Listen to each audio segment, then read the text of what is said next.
finished with land-based empires, and those were mostly located where?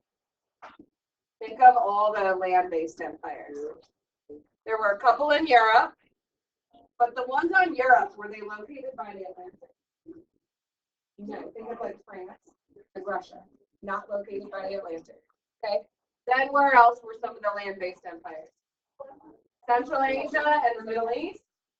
And then the last land-based empire was in Russia and in East Asia, specifically China. China had the opportunity to be the sea-based empire, and they chose not to. They thought it was a waste of their money or a waste of their time. And China typically didn't like what kind of like outside influence. So they thought that a sea-based empire would have been a threat to Confucianism. And China had to rebuild from the Mongols. So some people make an argument that having to rebuild from the Mongol regions actually put some regions behind. What is like really the only region that didn't have to rebuild? That we're going to talk about here. Europe. Russia did have to rebuild from the Mongols. So I'm not including Russia and Europe for this. Can we stop with the pointer? Okay. I call this unit European exploration. Even though we're not supposed to, because they want to try to move us away from ancient Europe, every empire that we talk about for this year is going to be started by Europe, but it's going to affect regions like the Americas, and it's really going to affect Africa. That's what we're talking about. So I call it European exploration. When looking at changes and continuities, do you remember what a continuity means? Something that stays the same. This whole unit, sea-based empires, is going to be talking about trade. So I'm going to show you a list of the things that typically stayed the same with trade and then things that changed. When you think of the main change, who's going to really now become involved in trade? Europe. But what they do is they take things that were already there. So here, you might want to make a little chart for yourself. Here are the continuities of the things that stay the same. Technology that had already existed is still going to be used. So anybody creating a sea-based empire is going to use the compass, the lateen scale, and gunpowder. Two of those things come from China, and the other one really became widely used in the Indian Ocean maritime route. Do you remember which two come from China? The compass and gunpowder. The lateen sails were typically used in East Africa and then by people in India because of what winds? The monsoon winds. So we're going to see that all of this technology is still used. It's just used in new areas. Okay. All this technology is used still. It's just used a little bit more. Another continuity. The Indian Ocean route and the East Asian routes are still going to be really, really popular for trade. So there's still going to be a lot of trade going on in the Indian Ocean. There's still going to be a lot of trade going on in you're just when you balance it with the change, you're going to see just like okay, so we still see the Indian Ocean route and East Asian routes being really, really significant. Understanding natural wind patterns is still going to be really significant, if not even more significant. So what is the natural wind pattern? I just said it like 2 minutes ago. The natural wind pattern that everybody really tried to understand class. Monsoons. Now that we understand that, we have almost like a scientific revolution where people now have actual jobs and fields of study where they focus on stuff like and trade technology. So we're going to talk about a Portuguese prince who starts a whole school where people study these 3 things. And then finally, luxury items are still going to be desired. Luxury items are still going to be widely desired. There's just going to be a new group who desires them so much.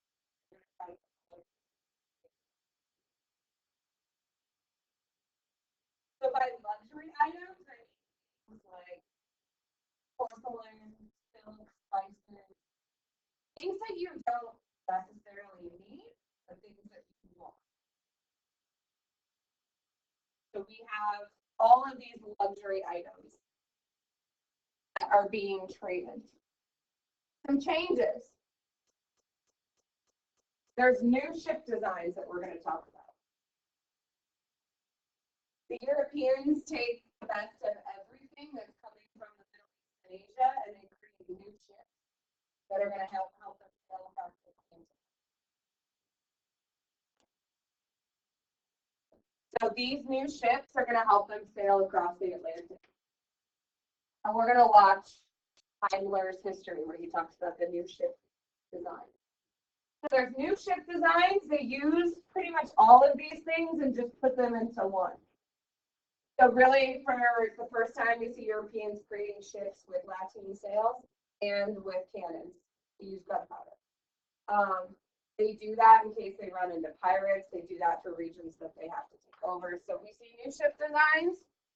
We see Europe enters into the pre-existing trade routes to try to take control.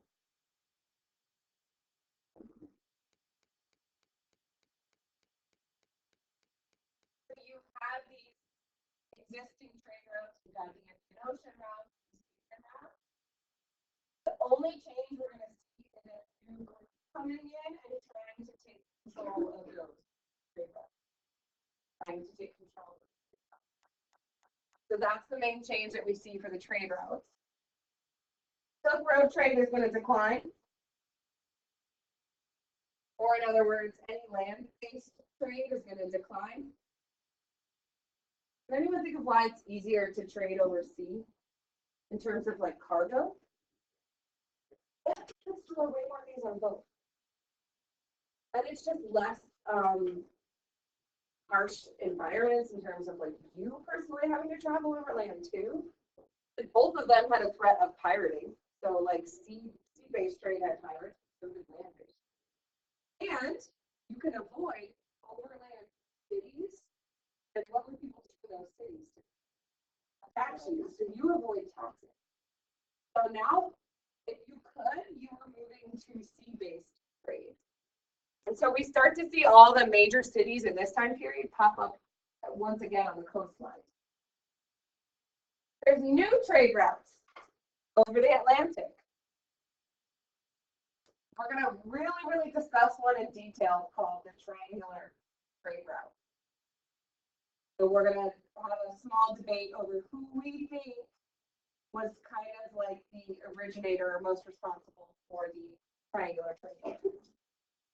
Does anyone know what we're going to discuss mostly from the triangular trade coming from Africa to the Americas? Yeah, so we're going to talk about that, what they call it the Middle Passage, and it's the passage going from Africa to the Americas where you have the slave trade. Have you ever seen a design of a slave ship and how many people were designed to be in the cargo? I'm going to show you and you're just going to be like, I can't even believe it. And now crops are going to be traded globally for the first time because the Americas are added into trade. And not just luxury goods, we see food crops grow in significance. For Australia, we finally bring it in. We talk about how England settled Australia to be a prison colony.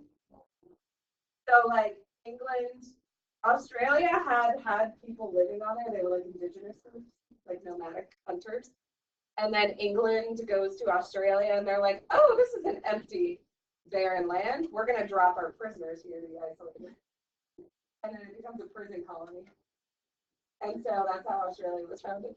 And that's how Georgia was founded. So if you have any family from Georgia, they started off as a prison colony. Georgia? Australia. No. But there's this Australian spirit of like independence and kind of like, I don't want to say crazy, kind of, but almost in a rebellious way. And people say it starts from their prison colony. Australia. I feel bad we haven't talked about them yet, but Australia at this time is still indigenous groups like hunting for stuff. The main change for this time period or for this part of the unit is that we have a new player on the scene. Europe. Exploration for Europeans was typically state-sponsored. And so the reason that they didn't explore sooner was they didn't have nation states before the 1400s, Europe was feudal, meaning that they were broken up into what? Oh, shoot. Different manners. Serfdom. They had serfdom. Europe was focused on just like surviving up until about the 1400s. And then what allowed them to kind of become more cosmopolitan? It's kind of sad what made their like population decline. The Black Death and the 100 Years' War. And we're going to start to see around the 1400s European nation states form. And then once they have those nation states, they realize that Europe is kind of small, right? I want you to picture Europe. And then I want you to picture their resources. They don't have a lot. And once these nation states form, and they start looking over at like the Indies and India, the Middle East, and China, they get kind of jealous of like, they have all these good natural products and they can all trade easily with each other. We need that. We don't have a lot of food. And they were very greedy of the goods that they did have. If they had fish, they would typically overfish and dry up their water of fish. If they had lumber, they would cut it down way too quickly and cause deforestation. So they needed stuff. It's not just that people think that they just started to explore because they were being like cocky and trying to show power, which was one reason. They needed goods. They needed different goods. They needed resources. And then they also wanted luxury goods for that. So a lot of states sponsored what are called chartered companies. You would, as an entrepreneur or an adventurous person, you would either ask a monarch to sponsor a voyage, or a monarch would ask you to sponsor a voyage if you knew how to use technology. Companies would invest in going overseas, and they would typically do it in what we call a joint system, which means you have multiple people investing, and then the monarchs would typically invest the money as well. The main regions or the main nations we're going to talk about later in the unit are going to be England and the Netherlands. So we're going to start with. So if you guys wanted to explore, we're an entrepreneur and you wanted to go to the New World, you wouldn't want to invest all the money yourself. You want to join it with other people if you do smaller investments, because what might happen to your venture? You might lose money, ships sink. So you want to make sure that you go in with other people. It's called chartered companies. So we're going to learn about two major companies. We're going to learn about a Dutch company and an English company. You see Pirates of the Caribbean. Yeah. Remember the scene where Johnny Depp is, what do you call it? Isolated on that island, and he like wants to find his rum. But he goes to find his rum, and the door that he has to open for it says the East India Company. So these companies you can see in Pirates of the Caribbean that kind of show. I think they show this one, this symbol. In terms of reasons to explore, I want you to put 3 G's. And then I want to talk through them a little bit. 3 G's. This is a really easy way to remember it, but way more in depth than just 3 G's. One of the G's is gold. Gold does not just mean gold. Gold is just a broad word for what to use. Wealth. Yeah, so gold means wealth. Wealth doesn't always come from just a product, gold. They did want gold. They heard that there was gold in the Americas once people started going there, and so a lot of ventures were done. But wealth also means getting access to luxury goods, creating items. So gold is just the way that we present the reasons for exploration. But in terms of gold, we mean a search for wealth. They wanted to search for wealth, whether it was luxury goods, food crops, money, whatever would make them the wealthiest nation in the world is what they were looking for. And then another G is glory. Remember how we talked about for land-based empires legitimizing their rule? That's how sea-based empires were for glory. So glory means proving that you are a legit European nation and that you have the most overseas land. So glory was a competition. Especially Spain and Portugal were competing with each other. And then the companies start to compete with each other. So glory becomes a competition. And then the last reason for exploration, the last G is God. And there's two parts to God. One part of Christianity that made people want to explore was spreading the word of God. So converting people. So one part of wanting to explore is wanting to go to a new area where you think that people don't have a religion, or that they have a religion and you can convert them to Christianity. From the readings that you did for homework or the video watching or whatever you guys did, what part of the Reformation, what religion got torn apart? Catholicism. Spain and Portugal were Catholic. A major part of the reason for wanting to explore is to go to new areas and get more Catholics to come into the Catholic Church. They had lost a lot of the Catholic population. So they get to the Americas, and we're going to talk about how as soon as they get to the Americas, they look at the Native Americans and go, oh, they probably don't have a religion, so we're just going to automatically convert them to Christianity. And we're going to talk about the interactions that happen there. So one reason was to convert people. When you think of the other reason, after doing your readings and everything, why would Protestant groups want to explore? How were they treated sometimes in Europe? Badly. They were like persecuted, punished for being Protestants. So they would get on ships and they would come to the Americas because what are they hoping to find here? Religious freedom. So I want you to put that too. Some groups came to the Americas for religious freedom. A lot of groups that settled like our colonies in North America came for religious freedom. It's really the regions in like South and Central America where they were being converted to Catholicism. And then we're going to talk about cool new religions that formed from, we see, how much did you go into the slave trade in middle school? Not enough. We're going to talk about how like slaves were being brought from different areas in Africa, meaning they had different languages, they had different religious beliefs. And like while they were on the ships and then when they landed in the Americas, a lot of them got separated from their own people. And they were with new people and they had to learn how to communicate. A lot of times they had a different language.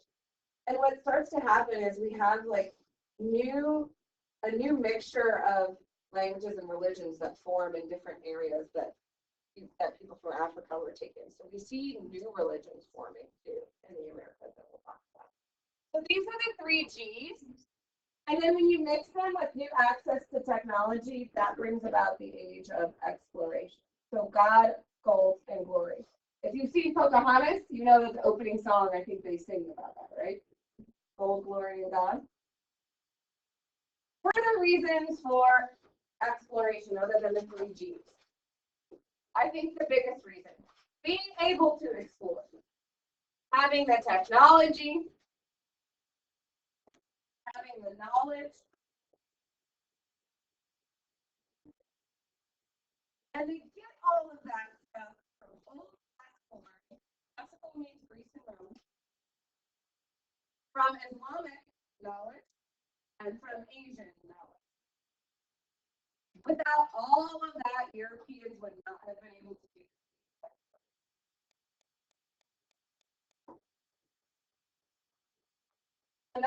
like teaching AP World because when you looked at all of these regions and you compared them in the last time period to Europe, Europe was in a dark age, but all those other regions were flourishing with knowledge and understanding and writing books. And the Europeans are going to use all of those textbooks and they're going to study them and then they're going to start to travel. We see improvements in maritime technology. Maritime is anything that's sea-based. And military combined, it allows these European countries.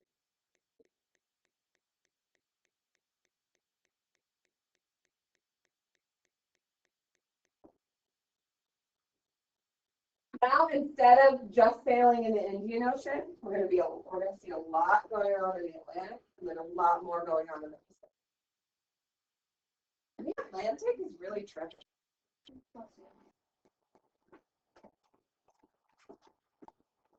So the old technology that we're going to see used, the compass from China. We see a new revival in something called cartography, where people become obsessed with drawing accurate maps.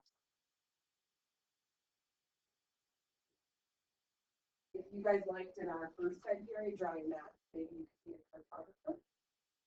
There is a whole government agency that deals with cartography and geography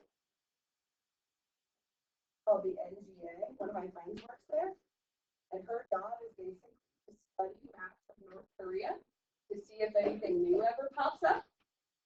Because if anything new ever pops up, you have to analyze that maybe it's like a threat or something.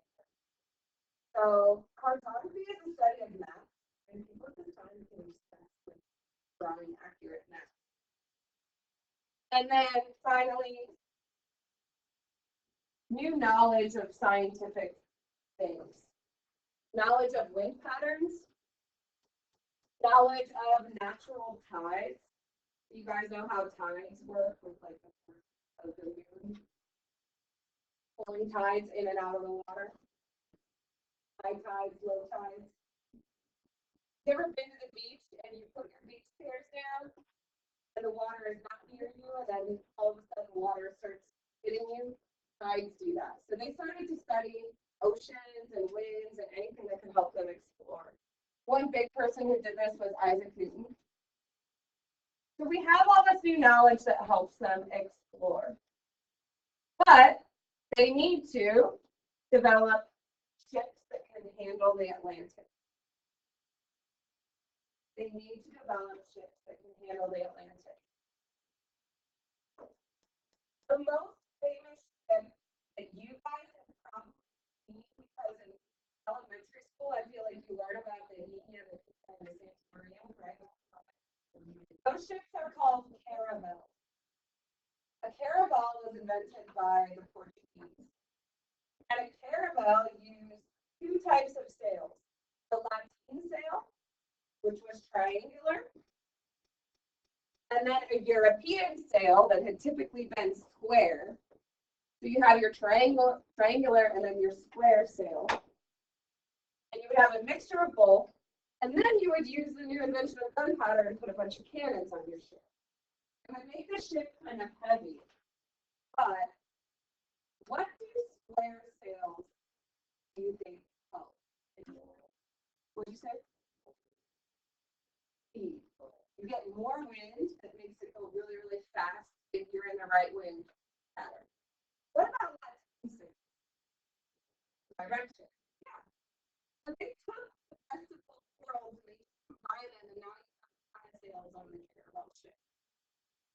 Okay, so they take two types of sails and put them together for speed. Then there's another ship that's used called a carrack. And it was first used in the Mediterranean. I'm not going to have you study that one as much as the flute. The flute is a Dutch ship that is designed to carry more cargo. And what they did to take out, to make space, to put in more areas for cargo, They took out a lot of wartime material. Before, when nations built ships, they tried to build them for dual purposes. One purpose is trade and another one is for the Navy.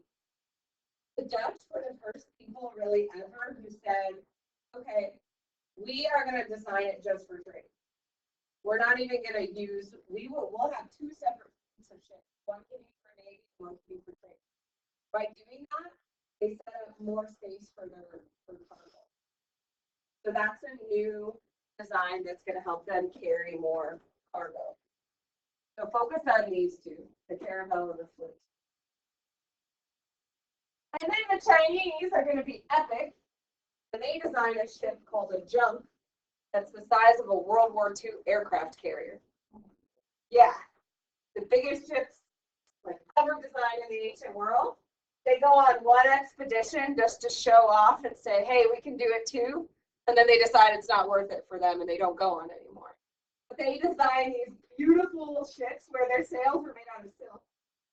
All of their sails are made out of silk and it's the size of like a World War II aircraft carrier, which is super intense and awesome. So it's called a junk and they use rudders. So here are the caravels. These are caravel ships. There's a caravel. Caravels. And then we can talk about him a little bit more. This is Zheng He. He was the one that sailed for China. That's a junk, a Chinese junk. Compared to a European caravel. That's a real, so there are none left this big. They actually disassembled them and used the products for other things. They sailed all around Asia to prove that they could build a ship. Okay, that's it. What I want you to do over the weekend, I'm going to put two really, really small video clips for you guys to watch and add into your notes. One is me lecturing a little bit more, and then one is that guy in the concept. And all he's going to do is review over these ship designs. You might not even be writing anything. You're just going to hear it from his perspective. And then next class, we're talking about what Spain did to the new one. Yes. I have not. They kind of did. It's so crazy.